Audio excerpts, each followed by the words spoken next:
안녕하세요. 상가 전문 공인중개사 심소장입니다. 여러분들 즐거운 중개 활동하고 계신가요? 네. 오늘 제가 이번 영상에서는 어떤 말씀을 전달 드리려고 하냐면요. 아마 이거 굉장히 비싼 노하우가 될 건데요. 우리가 중개를 하면서 임대 조건이 변경되는 경우가 있어요. 그럴 때에는 뭐 물론 그냥 임대 조건이 변경된다고 해서 계약까지 마무리가 되는 경우도 있지만 사실 신규 임차인이 그 임대 조건이 변경이 되면은 계약이 안 되는 경우가 아주 많습니다. 그랬을 때에는 그냥 계약만 안 된다면은 그래도 뭐 다른 걸 안내를 해서 그 조건에 맞는 걸 찾아서 이렇게 뭐 연결을 시키면 되지만 사실 손님이 떨어져 나가는 경우가 더 많거든요. 손님만 떨어져 나가느냐? 그게 아니죠. 책임은 중개사에게 돌아옵니다. 중개사에게 돌아와요. 나는 분명히 다 확인을 다 했었는데 그 책임은 모두 다 중개사에게 돌아오거든요. 제가 말씀드리는 것은 뭐냐면은 임대 조건이 변경되었을 때 슬기롭게 이거를 풀어나갈 수 있는 아주 큰 노하우를 알려드릴 거거든요. 이 노하우 하나만 알고 가셔도 앞으로 중개 활동하시면서 크게 스트레스 받지 않고 잘 풀어나가실 수 있을 거예요. 아주 비싼 노하우입니다. 자, 그 노하우를 먼저 알려드리기 전에 저희 에이스 합동 공인중개사에서는 소속 공인중개사 또는 중개보조원을 모집하고 있거든요. 다만 저희가 교육비가 있습니다. 교육비 70만 원을 받고 있는데 그 교육비는 왜 받느냐 질문을 하고 이렇게 물어보시는 분들이 많더라고요. 그리고 그 교육비에 대해서 난색을 표하면서 이렇게 뭐 말씀하시는 분들도 있으신데, 사실 그래요. 지금 부동산 사무실에 입사를 하셔가지고 경험을 해보시면 아시겠지만, 정글과 같습니다. 정글과 같고, 그리고 나 혼자 이 사막을 한가운데 떨어져가지고 헤쳐나가야 되는 거거든요. 저희 사무실 오시면은 저 심소장이 처음부터 끝까지 A에서 Z까지 모든 실무를 알려드립니다. 실무만 알려드리면 그냥 뭐 연어 교육하는 거 똑같겠지라고 생각하시겠지만 전혀 그렇지 않습니다. 그동안 제가 쌓아왔던 노하우를 알려드리는 거예요. 그런데 비용을 들이지 않고서 배우시게 되면은 사람이 마음가짐부터가 다르더라고요. 제가 알려드리는 그 자체가 처음에는 고맙고 반가운 거겠지만은 자꾸 시간이 흐르다 보면은 이게 잔소리로 생각하시게 되더라고요. 그런데 내가 비용을 들여가지고 배우는 입장에서 어떻겠습니까? 뭔가 하나라도 더 배우려고 하고 저 사람이 나한테 돈을 받아놓고서는 이거밖에 안 가르쳐줘? 라는 욕심이 생기겠죠. 그게 사람 심리거든요. 네. 그래서 비용을 받고 있는 거고, 그 비용은 저희가 6개월 뒤에는 반드시 100%로 돌려드립니다. 100% 돌려드리고, 그리고 6개월 안에 제가 이 중개 시장에서 적응해서 꾸준히 매출을 올릴 수 있도록 만들어 드립니다. 그 이유 때문에 비용을 받는 것이 뭐 제가 그 한 분 70만 원 받아가지고 어떤 부귀영화를 누리자고 그걸 받겠습니까? 그렇게 생각해 주시면 됩니다. 그리고 지역 출장 강의도 제가 하고 있거든요. 지역 출장 강의는 뭐 인원수별로 해서 비용을 책정하는 게 아니라 한번 출장했을 때 정액제로 해서 정찰제입니다. 그러니까 10분이 계시든 100분이 계시든 가격은 똑같습니다. 제가 하루 가서 제가 가지고 있던 그 모든 노하우를 풀어드릴 테니까, 그러면은 여러분들이 뭐 많이 모여 계시면은 비용을 나눠서 이렇게 부담하시면은 크게 부담이 되지 않을 거라고 저는 생각하고 있습니다. 자, 그러니까는 저희 에이스 합동 공인중개사 사무소에서는 소속 공인중개사 중개보조원 모집하고 있다라는 거, 그리고 지역 출장 강의도 하고 있다라는 거 먼저 광고를 하고, 자, 지금부터 노하우를 알려드릴게요. 저희가 지금 손님 문의가 왔을 때, 손님 문의가 오면은 처음 우리가 광고를 내는 부분이 있을 거고, 그죠? 그 광고를 내는 걸 보고 손님은 문의가 올 겁니다. 전화가 오겠죠. 손님 전화가 오면은 뭐 블로그나 아니면 홈페이지나 어디에서 그 물건을 봤는데 그 물건 아직 있습니까? 그 물건 보려고 하는데 어떻게 해야 하면 좋습니까? 라고 손님이 이제 얘기를 하겠죠, 그죠? 그러면은 우리 공인중개사 전화를 받았어요. 전화를 받고서는 어떻게 해야 됩니까?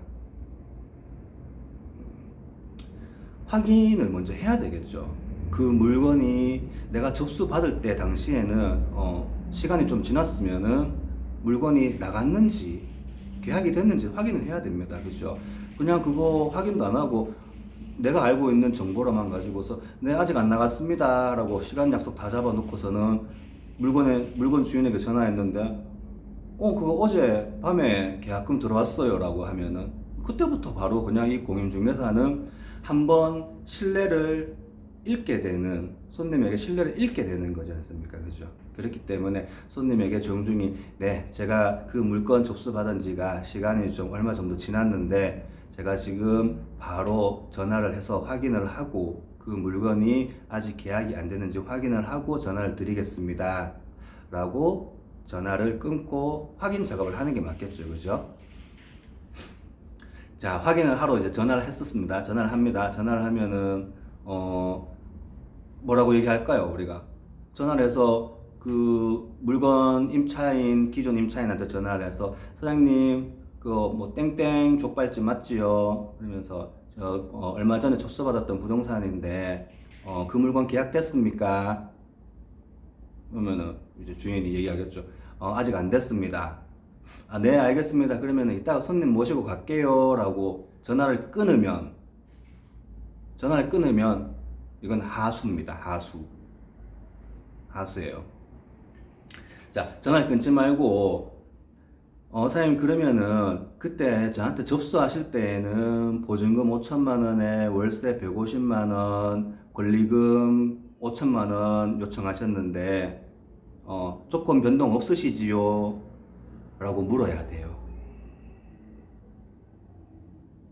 조건 변동 없으시지요? 라고 묻고는 전화 끊으면, 자, 여기까지만 해도 어떻습니까? 임대 조건이 처음에 우리가 접수를 받았을 때랑 그리고 그 중간에 우리가 지금 뭐 매물 접수를 해놓고 그 텀이 있지 않습니까? 그죠? 그 기간 동안에 변동사항이 있는지를 확인을 해야 되는 거예요. 그 첫 번째 확인을 한번 함으로 인해 가지고 임대 조건이 변경되어 있는지 안 되어 있는지를 확인을 함으로써 공인중개사가 처음에 안내를 할 때 첫 번째 임대 조건이 변경되는지 그 실수를 줄일 수가 있는 거죠, 그죠? 근데 여기까지만 한다면은 그냥 고수예요. 이 정도만 해도 고수거든요. 왜냐면은 나중에 내가 임대 조건을 확인을 안 하고 안내를 나갔다가 손님이 마음에 들어 했어요. 마음에 들어 했는데 임대 조건이 변경돼 있어. 접수 때랑. 그거는 이제 미리 사전에 방지할 수 있기 때문에 이 정도까지만 하면 고수인데, 자, 초고수는 전화해서 자, 사장님 뭐 임대 조건 변경이 있습니까? 그때 보증금 5천에 월세 150만 원, 권리 5천만 원 말씀하셨는데 혹시 권리금 변동은 있습니까? 제가 지금 손님 오늘 안내를 나가면은 이 손님이 찾는 매물하고 너무 맞는 것 같은데, 이 손님이 만약에 계약하신다 하면은 권리금 내고 가능하십니까? 얼마까지 가능하실까요?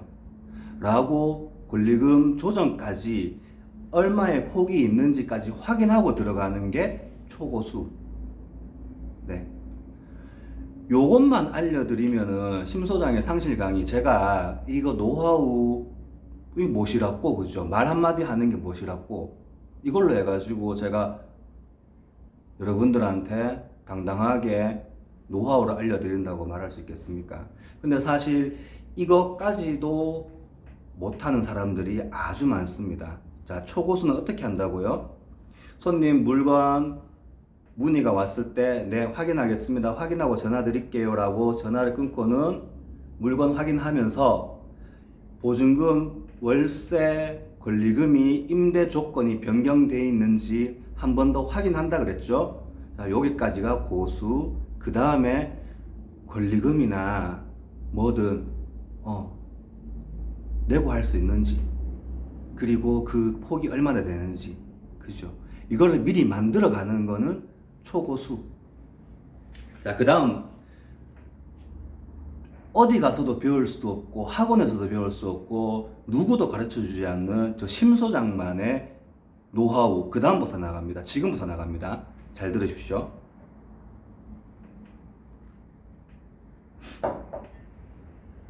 자, 손님 안내를 하고서 손님이 그 물건을 마음에 들어 하네요. 마음에 들어 하고 권리금 협의까지 마쳤어요.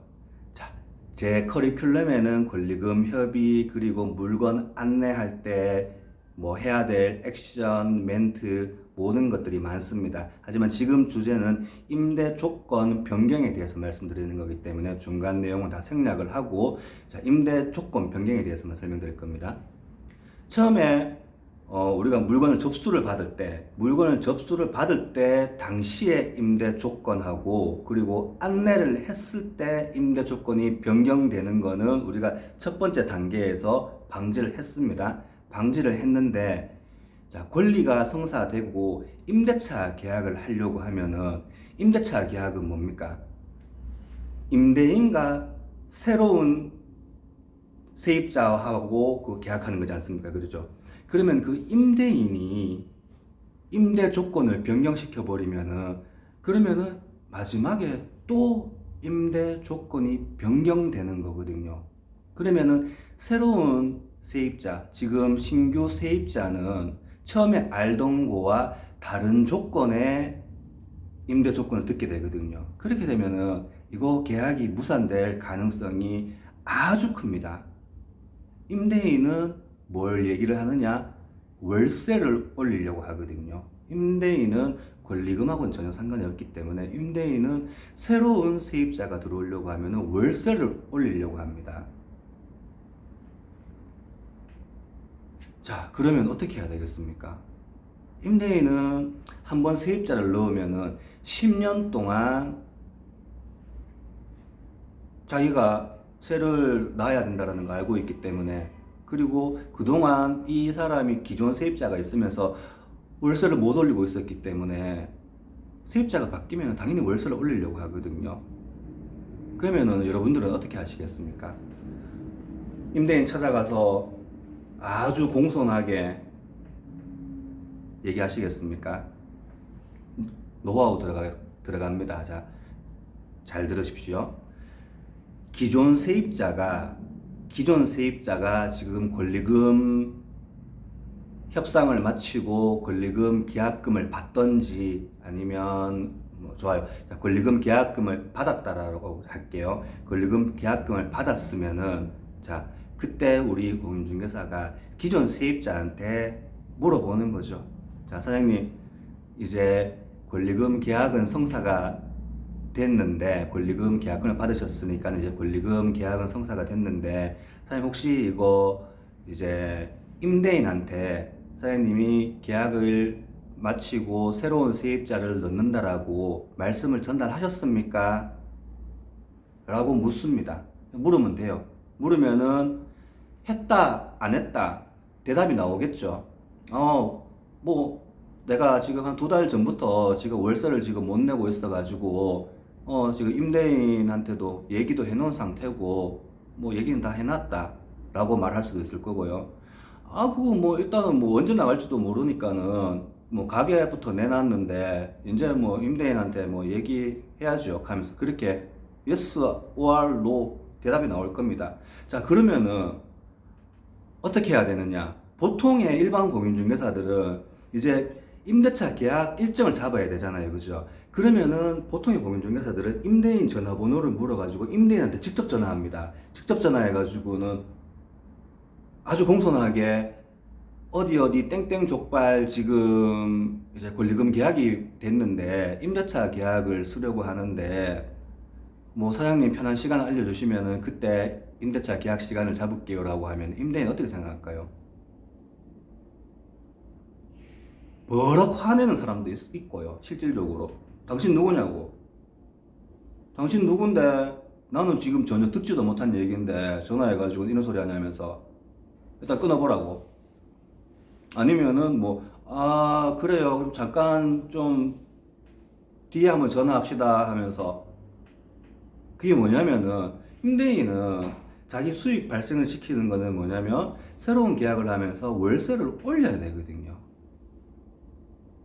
공인중개사가 아무리 친절하게 그리고 뭐 협상을 잘하고 말을 잘해도 개인의 이익을 침해할 수 있습니까? 그죠? 임대인은 임대인과 협상에서는 무조건 지게 되어 있습니다. 그러면은 임대인이 예를 들어서 공인중개사가 얘기를 했을 때 그래요? 그러면은 지금 현재 월세가 150이었는데 10만 원 더 올려가지고 새로 그 계약서 좀 써주세요라고 하게 되면은 공인중개사 그때부터 난감해집니다. 이미 임대 조건은 내가 지금 5천에 150으로 안내해가지고 권리금 협상까지 끝났는데 갑자기 임대 조건을 변경을 시키네요. 이 책임은 공인중개사에게 다 돌아가는 거예요. 신규 임차인은 당신 믿고 150만 원인 줄 알고 계약하려고 했는데 나 이 월세에는 계약 못합니다 라고 책을 잡게 되는 거예요. 이걸 풀려면 어떻게 해야 되느냐, 현재 기존 임차인한테 아까 우리가 물었죠. 사장님 임대인한테 말씀을 하셨습니까? 안 하셨습니까? 라서 하고 대답이 나올 거잖아요. 그죠? 사장님, 자 이제 그러면은 임대차 계약 일정을 잡아야 되니까 사장님께서 임대인에게 전화를 하셔가지고 임대차 일정을 잡아 주십시오. 그리고 임대 조건도 다시 한번 확인해 주십시오 라고 얘기를 하는 거예요. 이 일을 기존 임차인에게 넘기는 겁니다. 기존 임차인에게 넘기게 되면 어떤 일이 발생하게 되냐면은 임대인이 뭔가 조건 변경을 하든지 간에 이 협상은 기존 임차인과 임대인의 협상이 되는 거예요. 이 협상에서 기존 임차인이 이겨서 우리가 원하는 조건을 만들어 올 수도 있고, 그리고 만들기 제일 유리해요. 왜냐면은 그 수년 동안 서로 임대차 계약 관계에 있으면서 서로 교류가 있었기 때문에 말이 더 잘 통하거든요. 그리고 이게 임대 조건이 변경이 안 되더라도 우리가 공인중개사가 기존 임차인한테 책임 전가를 할 수가 있는 겁니다. 사장님이 이렇게 임대 조건을 저희한테 물건을 내놓으셨고 저희가 손님을 안내를 했고 손님이 이 조건에서 오케이를 하셨는데 갑자기 변경이 되면은 새로운 신규 임차인은 이 조건으로 계약을 안 하려고 합니다. 사장님께서 만들어 주셔야 됩니다 라고 책임 전가를 할 수가 있는 겁니다. 아시겠죠? 이거 모르는 사람들이 아주 많고 이거를 어디 가도 가르쳐 주지 않습니다. 이것 때문에 스트레스가 굉장히 심한 경우가 생기거든요. 자, 이게 노하우입니다. 어디 가서 이론으로 배울 수 없고 누가 공짜로 가르쳐 주지 않은 노하우. 네. 제 방법을 사용하시게 되면은 임대 조건이 변경되어도 공인중개사한테 책임 전가가 오지 않고 공인중개사도 힘들지 않고 스트레스 받지 않고 기존 임차인이 협상을 오히려 더 잘 만들어 올 수밖에 없습니다. 어떠세요? 상가중개 실무 강의라고 해서 단순히 물건 안내하고 매물 접수하고 그거를 가르쳐 드리는 게 아닙니다. 이 아주 작은 테크닉 노하우지만 이걸 알고 하는 사람과 모르고 하는 사람의 그 이후의 시간은 아주 많이 큰 차이가 납니다. 자, 심 소장의 상실 강의 저희가 이제 100% 환급반은 저희 사무실에서 근무를 하시거나 아니면 저희 합동 사무실에서 개업을 하시게 되면은 환급 또는 할인을 해드리고요. 그리고 그냥 단순히 강의만 들으시자고 하시면은 네, 비용 절감하셔가지고 강의만 들으셔도 됩니다. 그리고 지역 출강도 하고 있고요. 자, 심 소장은 그냥 이론 중심이 아니고 그리고 또 실무 중심이 아닙니다. 실무 중심이 아니고 공인중개사 중개업을 하면서 EQ, 공감 능력 이걸 발휘를 해서 영업을 하고 손님과 교류를 하고 관계 영업을 할 수 있는 그 방법을 알려드리는 겁니다. 한 달 뒤에 계약이 나올 수 있는 방법은 우리 저희 심 소장의 상실 강의에서 가장 필살적인 내용이기 때문에 절대 온라인에 담을 수 없고요. 그리고 권리금 수수료가 절대 깎이지 않는 그 타이밍 그것도 온라인에 담을 수가 없습니다.